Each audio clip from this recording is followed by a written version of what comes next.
During the meanwhilest. During the meanwhilest? No.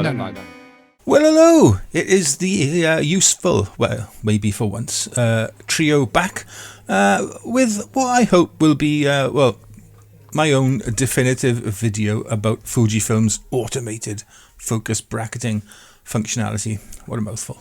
I say definitive as Fujifilm themselves do not tell you how to use this feature in any of its user manuals that I could find. And to be frank, left to your own devices to work it out will leave you, like me, probably frustrated and confused. Well, I'm like that most of the time anyway. But before we begin, if you haven't already, go and watch last week's video. I'll link it up above.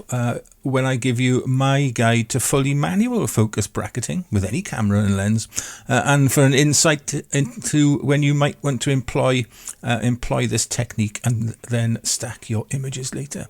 It'll also show you some practical tips like shooting bookmark frames and using a remote shutter, metering, that sort of thing. Right, back to today and automated bracketing. And after you've decided you want to employ it, here are the steps you need to follow. Firstly, you need to set your camera's drive selector or go into the menu and select focus bracketing. Now, this will tell your camera that you wanted to shoot a series of images. Now, don't worry about what focus mode you're in.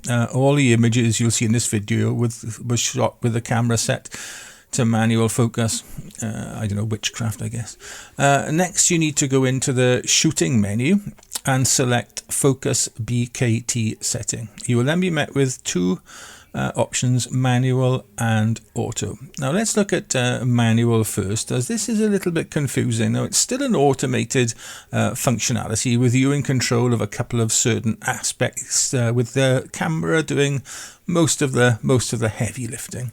Now after selecting the manual option, you are met with three user-defined settings to set really, and they are frames, step and interval.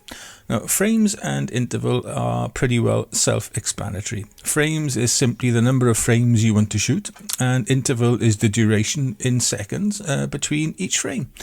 Step is the confusing one, but put simply, it's the amount by which your camera and lens will shift focus between each frame, or, well, step, I guess.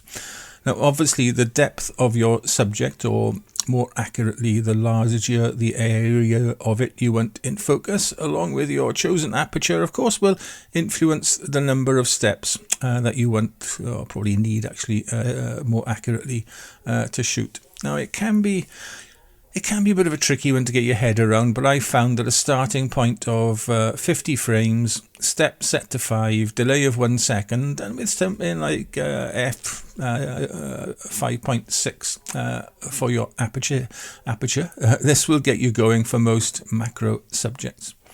Now, once you've selected these settings and press the shutter release, now remember, always use a remote release or self-timer to avoid camera shake. The camera will take the number of images you've selected.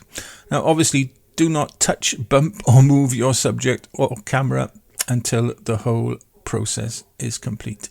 Then it's simply a case of getting over to the computer and your stacking software of choice. And in my case, I use Helicon Focus. Now, if your final result isn't what you expect, increase the number of frames and maybe reduce the step setting or your aperture or whatever. Fiddle about with all of them and reshoot your image.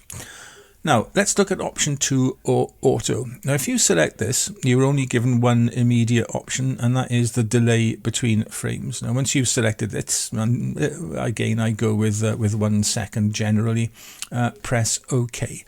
You're then asked to set your beginning, or point A, and end point B, parts of your scene that you want in focus. So select point A and then twiddle your little knob until your start point is in focus, and then press OK to bring up point B, and do the same. Use focus peaking and zoom in on the focal points though to double check, pinpoint accurate focus. Now, once you've selected both points, you should see a little focus scale at the bottom of your screen with points A and B shown on it. Now, once the points are selected, it might seem obvious and intuitive to press OK and this is where I tore what little hair I have left out. Instead, rather unintuitively, you have to press disp back instead. Bizarre. But even this is confusing though, and it just takes you back to the menu screen with no indication of what to do next. But what you do next is press the shutter release, and again, obviously you remember self-timer or remote, and the camera will take the number of frames that it chooses and the step that it chooses between point A and point B, dependent on the distance between them and your aperture, obviously. Now, obviously, this function is only going to work with an autofocus lens. Don't expect it to work with a manual one. And again, don't touch or move anything until it's all finished. Now, I've tested this full auto mode with native Fujifilm X-mount lenses, along with third-party X-mount ones like my Viltrox, and both have been absolutely fine, behaving as you would expect. But testing it on my adapted Fujifilm 105mm macro lens, my goat, this proved a little bit frustrating. It would only work if I chose points A and B by using autofocus and not by manually rotating the focus ring as instructed. Really frustrated me until I worked this out.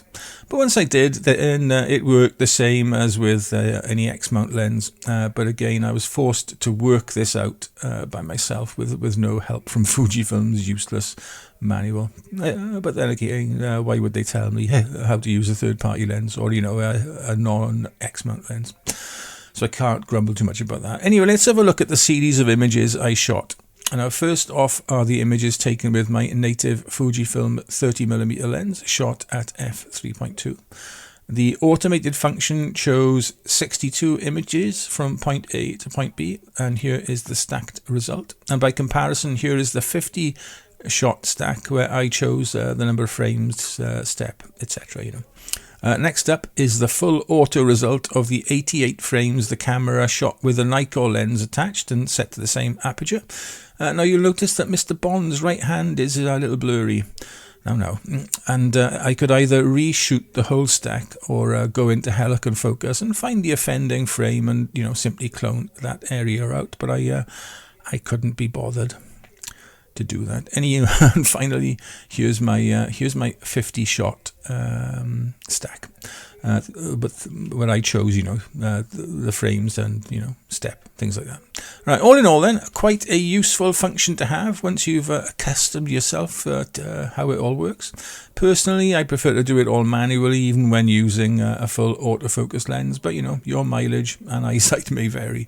Anyway, let me know if you enjoyed this week's video or even found it remotely interesting. And until next time, be nice. Ta-ra.